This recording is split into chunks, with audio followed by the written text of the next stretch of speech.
Karl-Anthony Towns, 27 rebounds, the most by an NBA player this season. 27 points to go along with that. Oh, yeah. And a stop on Anthony Davis in the final seconds of this one. Just an amazing performance from him. And he just seems aggressive. And this is what we thought we would get from him at the end of last season, beginning of this season. He's certainly out of his shell. Yeah, he's taken over as the leader that they wanted him to be. You heard during that broadcast that he's starting to lead some of the other young guys as well. And the rebounding performance stands out to me among the many things that's unique right now with this version of Karl-Anthony Towns. I agree with you totally. He's having a great, he's doing great from a rebounding standpoint and from a scoring standpoint, and he's now the leader. I think that trade kind of worked out for both teams. Philly needed somebody like Jimmy Butler to score on the perimeter, and Minnesota kind of needed Jimmy Butler to be out of the way so that Karl could become who they envisioned him being, because it was just never going to work with Jimmy there. And that's not a knock on Jimmy. It was just he was in the way of the growth of Karl-Anthony Towns. We're seeing him play a lot better basketball right now. And certainly even for Andrew Wiggins, who took 21 shots, he was just 7 for 21, but down the stretch, he looked more confident and comfortable with the ball in his hands. Well, I think for Andrew, it comes down to, once again, he had to adjust to being the third option when Jimmy Butler was there. Now that Jimmy's not there, Tibbs is no longer there, I think he feels a certain level of freedom. He now knows that he has more range and he has more opportunity because he's now the true number 2 option. So his role is more clearly defined as it was a couple years ago. When you're the third option, that's tough. You have to be the most selfless person, and sometimes that doesn't always work out. So I think Wiggins is more comfortable in the number 2 role, and I think Ryan Saunders will probably be a more mild-mannered coach, and I think that'll work well with Wiggins' personality. Well, I think you saw their second best player today might have been their bench as a whole. They outscored the Pelicans 36-7 off the bench. And with Mirotic now playing just his second game back after missing 16 games, and Peyton finding form, trying to find form after missing 31 games, he's only in his 6th game. It's unfortunate in the Western Conference that you say this because it's such an unforgiving conference. But they're now 3 games back in the loss column of a playoff spot, and this New Orleans team doesn't really have the time to find a rhythm. They need to just hit the ground running right now, and it's hurting them. When you look at the situation in New Orleans, a lot of times the conversation is, oh, Anthony Davis, well, he needs to do a little bit more. But when you look at that bench, they only have 2 guys that scored off of that New Orleans Pelicans bench. You can't expect to win games, especially if you're trying to make a playoff push. Like the Pelicans and the Timberwolves are 2 teams in that playoff picture. But if you're not getting bench production, that's going to be tough, right, bro? How many people score off the bench? 2. And they got 13 points total. It was 9 from Mirotic and 4 from Darius Miller. I'm sorry, 3 players. Frank Jackson also with 4. Wow. Yeah, so 3 players. It's going to be really hard to score with that level of bench production because you sometimes need a little bit of pop off your bench, just something that can give your starters a little bit of a blower when you go to your bench can lift your team up. When your bench is struggling like that, that's not a good sign. Well, what you really see that they lack, Anthony Davis had 5 fouls late in this game, and there was a situation where it's a 3-point game. Karl-Anthony Towns gets the ball on the left wing and just rips and goes right by Mirotic. Well, that needs to be Anthony Davis guarding him, but he's got 5 fouls. They don't have another defensive big that they can put into a game to do anything to stem the tide against a guy like Karl-Anthony Towns. They just don't have the depth of size right now for a lot of different reasons, and it showed tonight again.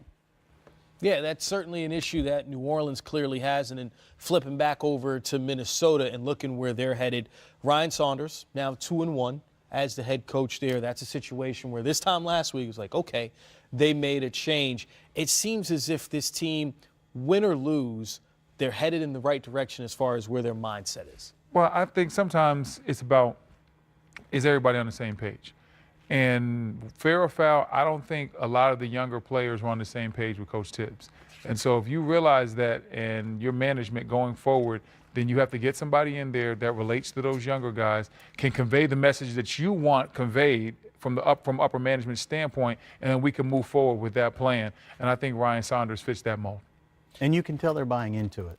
Yes, certainly great to see Karl-Anthony Towns, Anthony Davis go at it. Bye with the man of the night. Thanks, guys. Well, Dennis, after you lose a close. So the Oklahoma City Thunder bounced back after falling to the San Antonio Spurs 2 nights ago, 122-112.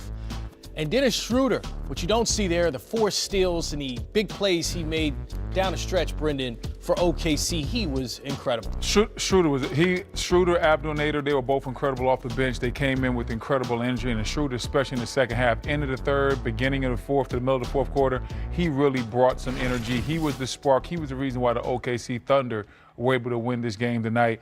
That trade that they made, giving away Carmelo Anthony to get Schroeder in, it didn't seem like a big deal in the summertime.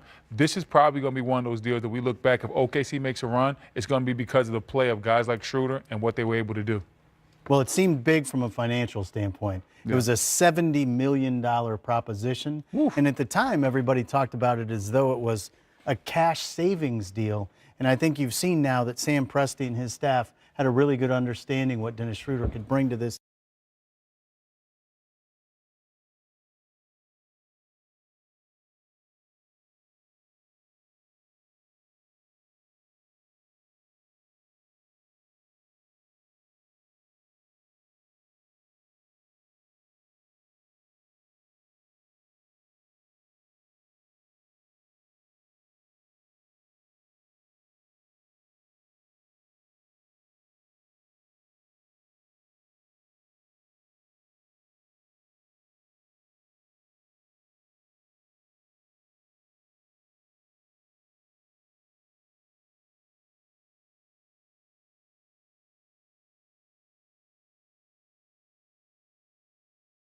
team, and every night he's getting an opportunity to make an impact, and it's not a surprise that they've got Dennis and Russ playing together down the stretch of big games. Are you surprised at how much of an impact he's had defensively for them? Because those were the plays that really stood out most this game against the Spurs.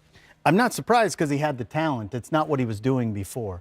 And I think this environment is one that he's taken to. The culture there in Oklahoma City, the accountability that Billy Donovan has brought to that team obviously is something that Dennis is wearing very well. Brendan, we got some in scoring at 33.9 points per game. Get this, it's 5 points per game higher than number 2, which is Anthony Davis. 5 points, it's amazing. Tonight against the Cavs, he has a chance to extend his streak of 30-plus point games. And since the merger, Kobe has the longest streak at 16, Harden and McGrady at 14, Moses Malone at 13, and Kevin Durant at 12. So we have set the over-under for tonight in James Harden's line at 35. Are you guys over or under? I'm over.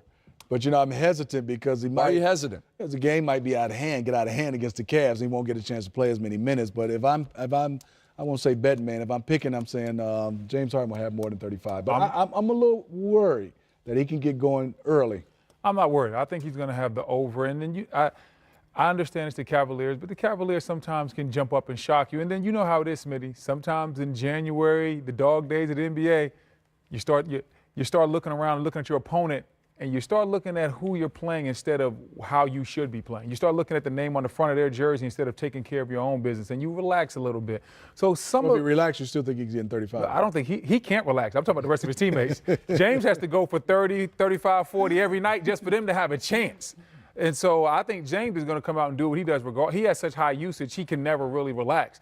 The problem is everybody else, will they relax? And so I think that this game might be, I don't think it's going to be close, but I think it's close enough that he stays in it and that he's able to get his 35 My concern plus. is if you watch them play pick and roll, and they're going to be so concerned, and I think there's no Tristan Thompson tonight.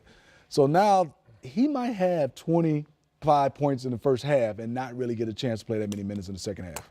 We shall see. We shall see. But if it was a 48 game, he plays 40 minutes, he's getting 35. I agree with that. No Love, no Hood, no Nance. The Cavs are very short-handed. Tristan Thompson playing? He may be playing tonight. I do know that those 3 are out. And we shift gears now to the Nets. The Nets are one of the best stories of the season in the NBA. And entering tonight's game against the Raptors, they're in 7th place at 21-22. That's in the East, of course. They won 28 games a year ago. And since December 7th, they're 13-4, thanks in large part to the 3-ball. They're 5th in makes, 4th in percentage during that span. Are the Nets the most surprising team this season? No, I like them, but B. Wood said he came up with a team, and I totally agree with them, the Denver Nuggets. but I like the Brooklyn Nets. The reason why is I love what this coaching staff has done. If I'm looking for a team in the future that say can make the jump in another year or two to make some noise, maybe around the 5th or 6th in the Eastern Conference, I'm going Brooklyn Nets. I think they're Karis LeVert away from getting a chance to be around the 5th or 6th seeded team in the Eastern Conference. I think the biggest surprise in the NBA is not the Nets. I think it's the Denver Nuggets, and it's strictly because I thought Denver was going to be a team that might sneak into playoffs at 7 or 8. No way in the world I think they would be 28 and 12 at this point in the season, number 1 in the Western Conference. And when you factor in, Will Barton's been hurt, Isaiah Thomas hasn't played, Michael Porter hasn't played, and on top of all the other injuries they've had, Harris has been out. Gary Harris has been out at times. Like, you would have thought that this team wouldn't be rated as high. So the biggest surprise to me is clearly the Denver Nuggets. Jokic has done an incredible job. Tim Connelly, their president of basketball operations, has put together a very, very deep team, a very, very competitive team full of young talent that can compete on a nightly basis. So the Nets are a big-time story, but the biggest surprise to me has to be the Denver Nuggets. I love it. I love it. All right, so the last time we saw the Minnesota Timberwolves, they were celebrating Ryan Saunders' first win as an NBA head coach. That was Tuesday in Oklahoma City. Tonight, the Wolves host the Mavericks in Saunders' home debut, and he spoke about that earlier today. Yeah, if I take a step back and do, see it as a personal thing, it is special. There's no getting around it. Spent a lot of time here in these halls, a lot of time, taking the route with my dad down 55 to the game, which I did today. So it was kind of special, and try to take it in, but ultimately just want to compete against a team we're fighting for playoff position. So, B-Wood, I'll start with you. Just generally, what are your thoughts on, the Tibbs dismissal, Ryan Saunders taking over, a thrilling and somewhat improbable win at OKC the other night? Just generally, your overarching thoughts on Saunders and the Wolves. I have, with Tibbs' dismissal, I don't really have a problem with it. I know Tibbs has done a great job in this league, but I think that if you don't think that he's going to be the coach for you in the future, then why not go ahead and get him out of the way right now, get somebody in place that can establish the type of rules, the type of style that you want played moving forward, and especially with the young guys they have. When you talk about Karl-Anthony Towns and Wiggins, you need somebody in there that's going to basically be pushing what you want pushed. And Tibbs, to a certain degree, he's a dinosaur in the coaching game from a defensive standpoint and an offensive standpoint. He was great in 2013. But the game has changed. More stretch fours, more stretch fives has totally changed how you play the pick and roll. His pick and roll strategy doesn't work as well as it used to. So I think that was holding this team back to a certain degree. I have no problem with Ryan Saunders. I had a chance to not play with him, but he coached me. He was assistant coach for me in Washington, D.C. for one season. He's more than adequate. He can do this job. He's grew up in basketball his whole life, a basketball lifer. I have no doubt he's the right man for this position. The Timberwolves, when you have a coach and general manager / with Tibbs, and that trust was gone between ownership and Tibbs when everything was going on, it was time. I mean, I'm glad. I'm like B. Wood. Why wait? It was time because that was never going to be repaired. You can tell they were at odds. And when the owner said, I'm going to start making the trades, you have a guy that you gave the title of coach and GM, the trust was gone. And I think right now, give Ryan Saunders a lot of credit. He did a phenomenal job. You love the way the team rallied around him and celebrated.